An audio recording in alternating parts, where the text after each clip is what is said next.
Welcome, everyone. My name's Jessica Blaustein. I'm the Senior Account Director with the Muscular Dystrophy Association's Healthcare Partnerships team. Thank you so much for joining us today for the MDA Industry Update webinar, DMD Functional Data Top-Line Results, presented by Avidity Biosciences. MDA's Industry Update webinars are programs which provide an opportunity for the community to receive information and updates impacting care and treatment directly from pharmaceutical, biotechnology, and medical equipment companies.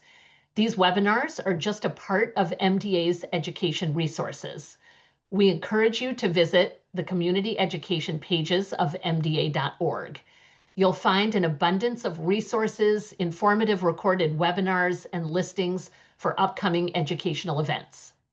Of course, if you have any questions or need assistance, the MDA Resource Center is available to you by email at resourcecenter@mdausa.org, calling 1-833-ASK-MDA1, or you can reach the Resource Center on mda.org. During the webinar, if you have any questions, please put them in the Q&A, and there will be time to address them after the presentation. At the end of this webinar, you'll receive a survey link. Please take the time to complete this short survey so your voice is heard, and you can help us to create more impactful programming for future events. Now, I'd like to turn it over to our speakers. Our first speaker today is Beth Henriksen. Beth is Director of Patient Advocacy at Avidity Biosciences. She will be followed by Lisa Ackerman, Senior Vice President and Head of Clinical Development at Avidity. Beth, please take it away. Thank you, Jessica. Hello, everyone. As Jessica mentioned, my name is Beth Henriksen, and I am part of the advocacy team at Avidity Biosciences. I spend my time supporting the Duchenne community. Today, we're pleased to have you join us as we present the del-zota EXPLORE44-OLE top-line and functional data, which is the first of its kind.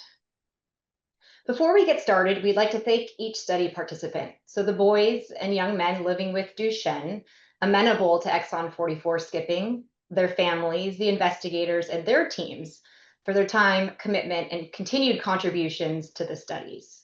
Thank you. Before we get into the content today, I'm going to cover the two slides, one on the disclaimer and the next on the agenda, and then we'll turn it over to Lisa. From a disclaimer perspective, we just would like to remind the audience the presentation today discusses a clinical development program for an investigational program, meaning this drug has not yet been approved by the FDA. So therefore, conclusions regarding the efficacy or safety cannot be drawn from this preliminary data. The data is being shared for educational purposes and cannot be used to make any individual treatment decisions. The data presented today is from a phase 1 and 2 study, which is evaluating the safety and dosing of the product we refer to as del-zota. Phase 2 of EXPLORE44 is an ongoing open-label extension study evaluating the safety and tolerability of long-term dosing of del-zota. So once again, del-zota is an investigational product and not approved by regulatory agencies. Its safety and efficacy have not been established. Today, you can expect to learn about the topics on the left. We'll start by providing you with an introduction to Avidity, to include providing an overview of our science. Next, we'll talk about exon skipping, specifically as it relates to Duchenne, but then specifically to del-zota. Then we'll talk about what we're all gathered here to learn about, which is our top-line functional data. And then we'll save time at the end for questions and answers. So please, we do encourage you, if you have questions, to please enter them in the chat. Today's data and content is being presented by Lisa Ackerman, who's the Senior Vice President of Clinical Development at Avidity. Lisa's been in the industry for over 20 years and at Avidity for 6 years, so she certainly is well knowledgeable on the content to be presented today. So Lisa, I will turn it over to you. All right, thank you, Beth. It is really an honor and a privilege to be here with you today. So over the years, I've heard from many of you in the community how difficult it was to hear the diagnosis of Duchenne's for the first time, maybe for someone in your family or someone that was very close to you. And I know that this diagnosis brings you on a journey looking for the best way you can to support your loved ones, be that getting involved in patient advocacy groups or looking for opportunities that might happen in clinical research or investigating what kind of therapeutic options might be available to you. So today I'm going to talk about a potential drug that we are developing for DMD, amenable to exon 44 skipping. And as Beth said, we're going to explain how our technology works and how we're applying it to DMD. It is our hope that this information might be useful to you and your family on your journey. So if you can go to the first slide, please, Beth. So at Avidity, our vision is to profoundly improve people's lives by revolutionizing the delivery of RNA therapeutics. Now, you may be wondering, what are RNA therapeutics? Well, they're actually a very specific type of drug that works by binding to RNA, which is found inside every cell in your body. I will also be referring to these drugs as oligonucleotides or oligos. So if you go to the next slide, so oligos are very powerful types of drugs because they have the ability to target the underlying cause of a disease. At Avidity, our primary focus has been to develop these drugs for rare genetic diseases, including neuromuscular diseases like Duchenne's. They've actually been around for quite a long time, but their use in neuromuscular diseases has been limited really just to one key issue. And that issue is that these types of drugs just do not get into muscle or heart cells very well at all. So at Avidity, we've developed a novel way to deliver these types of drugs to both muscle and heart cells. So if you go to the next slide, this shows a little bit about how our system works. We've developed a platform that we call antibody oligonucleotide conjugates, or AOC for short. And the AOCs basically have two parts. The first part is a monoclonal antibody, and the second part is an oligonucleotide. Now, they each have very, very different jobs. The job of the antibody is simply to deliver the oligo into the muscle or the heart cell. And I'm going to show how this works in the next slide. Now, the oligo's job, once it's in the cell, is to bind to a specific RNA. And in the case of the del-zota drug, the oligo binds to dystrophin RNA and causes the cell to skip over exon 44. So if you go to the next slide, this is sort of a cartoon that we've created that kind of puts this all together. So you can see the AOC there on the very left side of the slide. And you can imagine that AOC is circulating in the bloodstream. When it comes to a muscle cell, the antibody part of the AOC binds to a very specific receptor that's sitting on the outside of that muscle cell. It's called the transferrin receptor. When the antibody binds to the transferrin receptor, the receptor pulls it into the cell, and that therefore delivers the oligo inside the cell. The oligo comes off of the antibody, and it makes its way to the nucleus where it can do its job. Like I said for del-zota, its job is to bind to dystrophin RNA and cause the cell to skip over exon 44 so that dystrophin protein can be made. So we wanted to talk a little bit about what this exon skipping idea is, and we're going to show that in the next couple slides. So as I think probably most of you know, dystrophin is the largest protein in the human body. And DMD is caused by mistakes or mutations in the dystrophin gene, which prevents the dystrophin protein from being made. Because the dystrophin protein is so large, the dystrophin RNA, which is basically the recipe that the cell uses to make the dystrophin protein, has 79 different exons, which we're showing here. Now, all 79 of these exons need to be lined up and fit together perfectly, like a puzzle, in order for this recipe to work. If one of those pieces is missing or the pieces don't fit together perfectly well, then the cell can no longer use this recipe and it can no longer make the dystrophin protein. So we're going to show that a little bit more detailed on the next slide. So in this example, the RNA recipe is missing exon 45. So you can see that exon 44 and 46 don't fit together anymore because exon 45 is missing. And in this case, very little or no dystrophin can be made by the cell because this recipe is not working. But some smart person a while ago figured out that in this particular case, at least, if you removed exon 44 from the puzzle, then you can see that exon 43 and 46 can now fit together perfectly. And so you're restoring this recipe that can now work, and it allows the cell to make the dystrophin protein. So this approach is great, except that you need to keep in mind that it only works if by removing exon 44, you're correcting the recipe or correcting the RNA. So that's sort of what we mean by being amenable to exon 44 skipping. It means that the particular mutation that you have can be fixed if you remove exon 44. So we know that there are at least 46 different mutations or deletions in the DMD gene that are amenable to exon 44 skipping, and we're showing each one of those mutations here.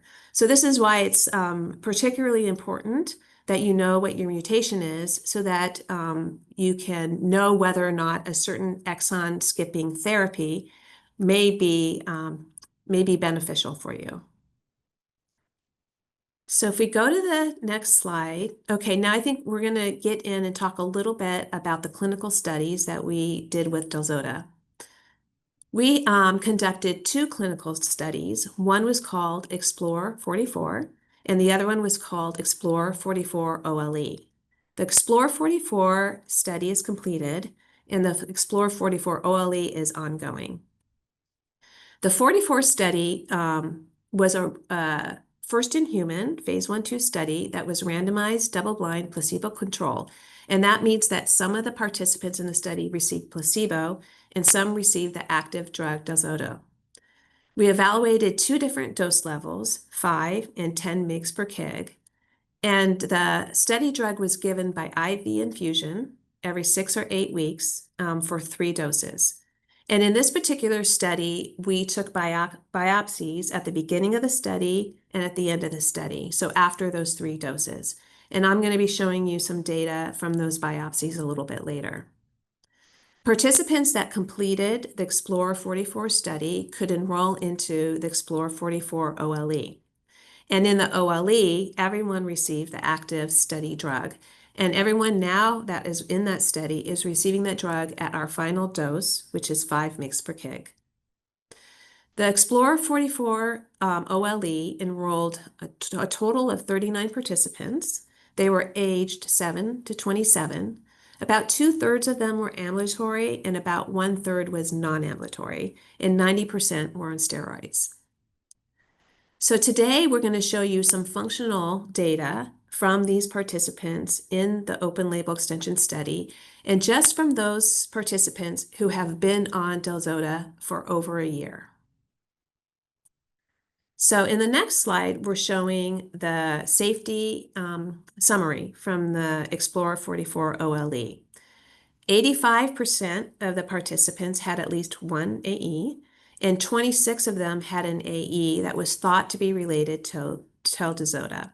There were 3 serious adverse events: hypersensitivity, a femur fracture, and suicidal behavior. The hypersensitivity AE was thought to be related to del-zota, and it led to study drug discontinuation. So if you go to the next slide. So now I'm going to show some of those data from the biopsies, and we're showing on this graph on the left the amount of dystrophin that was measured in these biopsies. So 2 time points, before starting the study and after starting the study. On the left in gray is the group of participants who received placebo. In the middle are those that received 5 mg per kg, and on the right are those that received 10 mg per kg. And you can see that there's very little difference in dystrophin between the baseline and post-baseline biopsies. But in both the 5 and the 10 mg per kg groups, we saw an average increase of about 25% normal amounts of dystrophin. And then on the right hand of the slide, if you could advance a little bit, Beth, this is what the distribution of the dystrophin looked like within the cells. On the top is a baseline image, and it has just a few of the fibers lighting up with that red color, and we call these revertant fibers. But on the bottom, post-baseline, so after 3 doses of the study drug, you can see many more of those fibers are lighting up with red. So this shows us that, again, another way of looking at dystrophin is being produced, and it is going to the correct place within the muscle cell. So if we go to the next slide, this is some data looking at creatinine kinase, which I think many of you are very familiar with this lab test. When muscle cells are damaged or they become fragile, the creatinine kinase, or CK, that's inside of them is leaked out into the bloodstream, and we can easily measure it. So this graph shows the level of CK from participants in both the EXPLORE44 and EXPLORE44-OLE.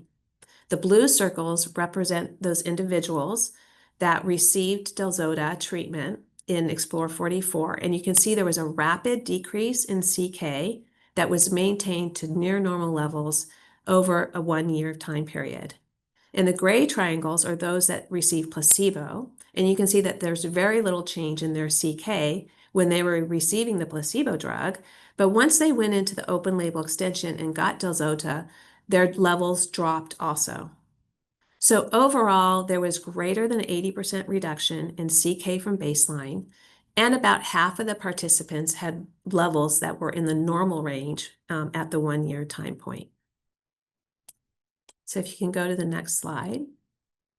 So now we'd like to show you some functional data. And what we're going to do is we're going to compare some functional data from those participants that are receiving del-zota with some natural history data. And so the natural history data that we're going to be using was done some time ago and is now being held by Cure Duchenne. In this study, there were 769 DMD individuals that participated in the natural history study. And what we did is we went through and we just picked out those individuals who had mutations that were amenable to exon 44 and also had some baseline characteristics that were similar to the individuals that enrolled in our study. So that out of the 269, that left us with 22 individuals from that natural history study that were pretty well matched with the individuals that were in the EXPLORE44 study. So the table on the right, we're comparing the baseline functional status of the natural history study with EXPLORE44. And so maybe, Beth, if you can go to both lines. Yeah, so on the left in gray is the natural history, and on the right is the del-zota patients. You can see that their ages were pretty similar. The natural history cohort was a little bit younger. But when you looked at those time functional tests, the 4-stair climbed, the 10-meter walk-run test, and the time to rise from the floor, you can see in all 3 of those tests that it took longer for the participants in the del-zota group to do those tests. So that means that overall, the del-zota group was slightly more severe than our control group. So before we start showing some data from the functional tests, it is important to understand what we are measuring. So these tests, these time functional tests, were meant to measure the impact of Duchenne on motor functions, such as climbing up the stairs or getting up from the floor. And these are really important activities for any child. And when we do these tests, basically what we're doing is we're just measuring the time it takes to complete these tests. If an individual is taking a longer time over some period to complete the task, then this indicates there is a worsening. If someone takes a quicker time to do the test, that indicates a potential improvement. And we've denoted that with a thumbs up on the slides, so you can sort of understand which way is good and which way is worsening. So if you go to the next slide, so this is basically a snapshot of all the data from the natural history study. So this is the change over a 1-year period for those individuals in the natural history study. And you can see that over that 1-year period that it took them longer, about 1 to 2 seconds longer, to complete each one of those tasks. So there was a worsening in their disease over that 1-year time period. And we're also showing here on the very bottom is the PUL total score, which is a measure of performance of the upper limbs or the arms, and it also was worsening over that 1-year time period.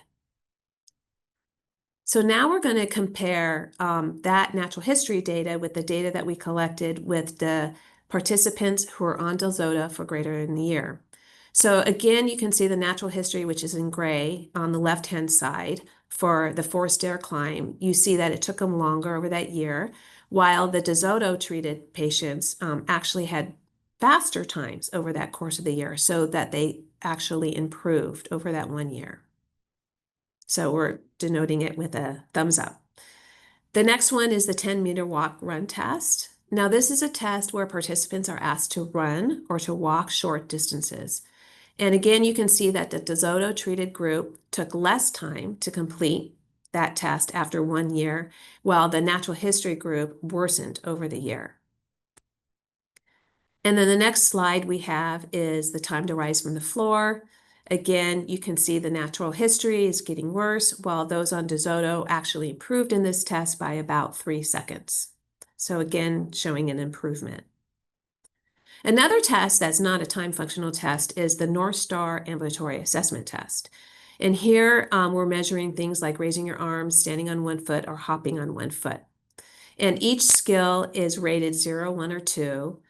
0 meaning unable to do the task, 1 meaning they're able to do it with some difficulty, and 2 meaning they can do it independently without difficulty. So it goes from 1 to 34, and as the numbers go down, if the numbers are getting smaller, it means a worsening in this test. And that's shown here. And if they're getting bigger, it means that there's an improvement. So this shows the data, again, using the North Star Ambulatory Assessment. The natural history group worsened by about 2 points in that 1-year period, while the group that were treated with del-zota was stable over that 1 year overall. And then finally, the last piece of data that we're going to show you is using the performance upper limb, or the PUL test.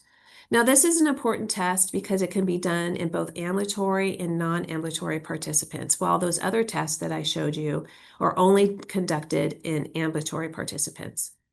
So again, we see that the participants treated with del-zota showed an improvement in this particular score, almost 2 points over a year, while the natural history cohort decreased.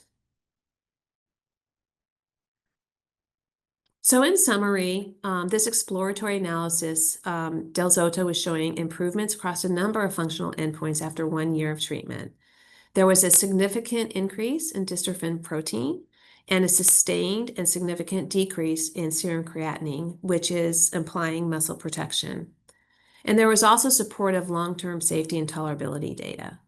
So we're really excited about the data that is emerging from the EXPLORE44 study, and believe that the changes that we were seeing in dystrophin are translating into early signs of potential functional benefit. And these data support continued development of this therapy. So what's next? So we plan to submit these studies to the FDA in a biologics license application in 2026 to support, we hope, an accelerated approval of del-zota. We are also in the planning stages of a confirmatory phase 3 trial. So if you do get accelerated approval in the United States, you have to do what is called a confirmatory trial, which we are planning, and hopefully we'll have some more information to share with you on that trial in the future. And finally, we are also actively working on another program for DMD, and this one would be for individuals with mutations that are amenable to exon 45 skipping.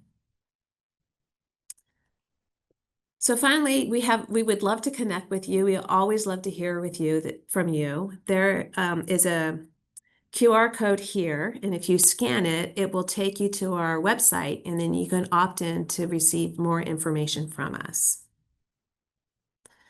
So I'd like to close by, again, reiterating what Beth said, is to really thank the individuals, the families, and the sites that participated in our EXPLORE44 and EXPLORE44-OLE. And also all of the participants and sites that participated in the natural history study that we used for comparison. Your time and commitment have been very critical to supporting the advancement of these new therapies. So our heartfelt thank you to all of you.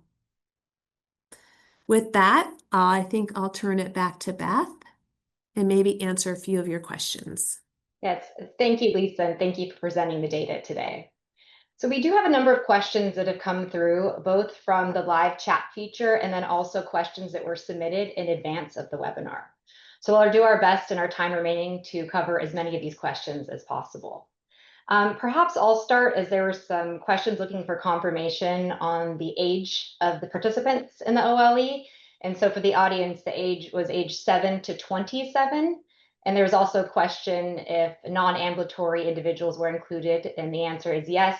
And the number of non-ambulatory were 13 participants. So Lisa, there's a grouping of questions specific to phase 3 trials and a lot of interest in phase 3 trials. So a number of questions, but perhaps we can start with, is there timing that Avidity can share for when the phase 3 trials will begin? Yeah, that's a really great question. So before you do any trial, as many of you may know, one of the very first steps you do after you design what you think is a good trial is you engage with the regulatory authorities, the FDA and in the EMA and other parts of the world.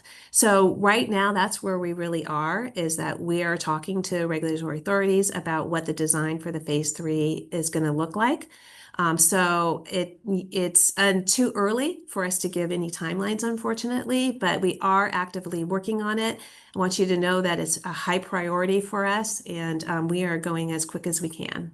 Okay, thank you. And then an add-on to that, will these trials take place globally?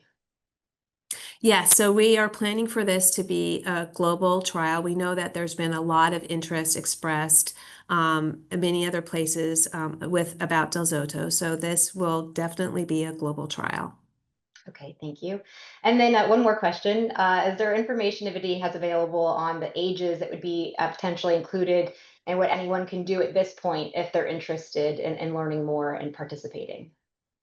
So right now, again, we can't really talk about, I know it's frustrating that I can't give that much information, but really, until we've really had our conversations, and we can't really talk about the ages.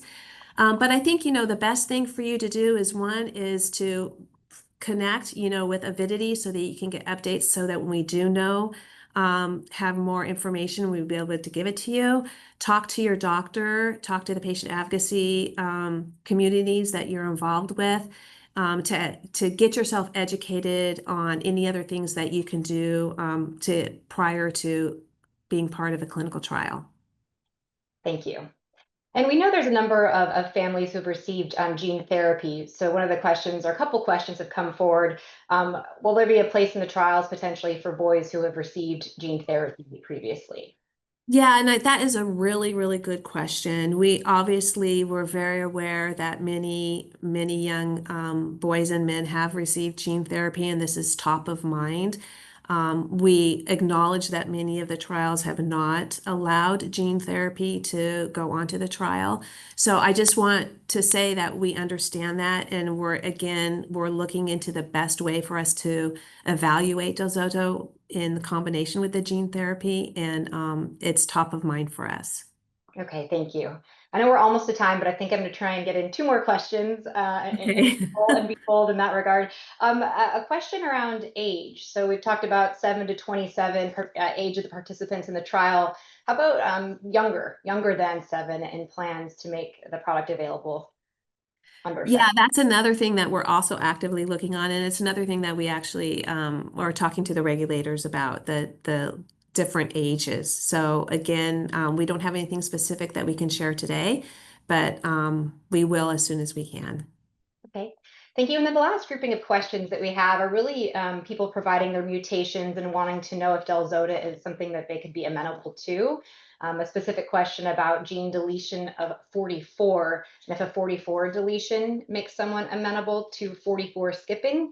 And so I think to visually accompany this question, I'll take us back to the amenability chart or the deletions to help kind of answer and facilitate this question. I know, and it's such a great question because it is so confusing, and I know that it trips a lot of people up. So we do have a slide that lists at least all the mutations that we know of that would be amenable to exon 44 skipping. So if you have a deletion in exon 44, our technology unfortunately would not correct the recipe, because all that we're doing is we're skipping over exon 44, and that's already the deletion. So it's not listed as one of the ones that's amenable to exon 44. But again, if you're not sure, talk to your doctor and have a conversation. Thank you, Lisa. We'd like to thank the community for joining us today for this presentation. And Jessica, I will turn it back over to you, please. Wonderful. Thank you, Lisa and Beth and Avidity, for sharing these exciting top-line results.